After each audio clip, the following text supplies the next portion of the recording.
Srivastava, welcome to ईटेक। और आज हमारा टॉपिक है magnetic potential, flux per unit pole and flux density.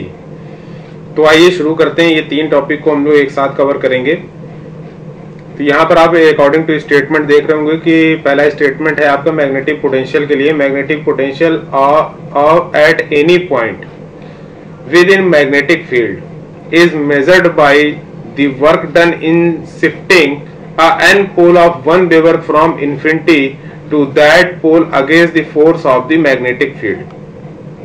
जैसा कि हम लोग इलेक्ट्रिक पोटेंशियल के बारे में पढ़ते हैं कि किसी प्लस क्यू चार्ज को इनफाइनाइट से किसी पर्टिकुलर पॉइंट तक लाने में किया गया जो वर्क डन होता है उसे हम लोग इलेक्ट्रिक पोटेंशियल कहते हैं। उसी तरीके से अगर मैग्नेटिक पोटेंशियल की बात की जाए तो हम लोग किसी भी पॉइंट तक कोई भी मैग्नेटिक फील्ड है तो किसी 1 वेबर ऑफ फ्लक्स को जो एन पोल पे है उसको इनफाइनाइट से किसी पर्टिकुलर पॉइंट तक लाने के लिए जो वर्क डन किया गया, किसके अगेंस्ट किया गया? जिस मैग्नेटिक फील्ड में वो पॉइंट मौजूद है उस मैग्नेटिक फील्ड के अगेंस्ट किया गया।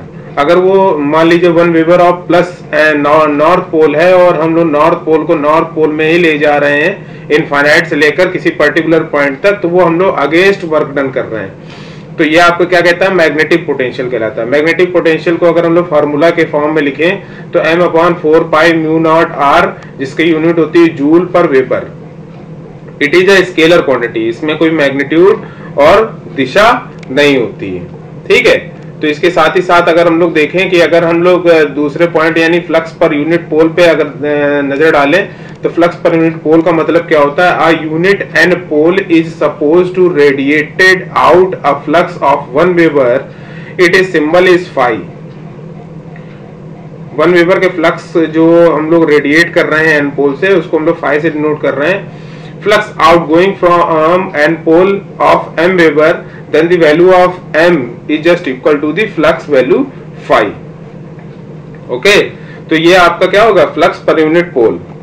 इसके साथ ही अगर हम फ्लक्स डेंसिटी को समझना चाहें तो फ्लक्स डेंसिटी का मतलब क्या होता है? फ्लक्स डेंसिटी का मतलब आप एक तरीके से समझ सकते हैं कि मान लीजिए कि एक कमरा है जो 1 मीटर लेंथ जिसकी है और 1 मीटर उसकी ब्रेड्थ है, यानी आपकी 1 मीटर की लंबाई और 1 मीटर की चौड़ाई है, तो इस कमरे का जो एरिया होगा वो क्या होगा? 1 मीटर स्क्वायर। इस पर्टिकुलर 1 मीटर स्क्वायर में अगर मान लीजिए 4 लोग हैं इस कमरे के अंदर, तो इस पर्टिकुलर कमरे की जो डेंसिटी है वो क्या होगा? 4 person per meter square is the density of person. इसी तरीके से अगर हम लोग फ्लक्स की बात करें तो पर यूनिट एरिया में से, पर यूनिट एरिया मान लीजिए ये पर यूनिट एरिया है और इस पर यूनिट एरिया से नंबर ऑफ फ्लक्स लाइन जितनी भी पास हो रही हैं इसे हम लोग उसकी फ्लक्स डेंसिटी बोलते हैं।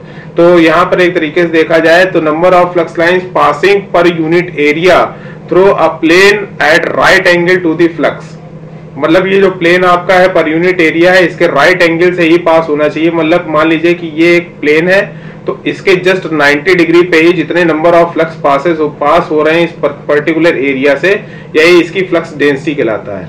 तो अगर हम लोग इसके फार्मूले पे ध्यान दें तो इसका फार्मूला आपका एज इट इज जैसा मैंने आपको स्टेटमेंट बताया उसी तरीके से B = 5/A weber per meter square.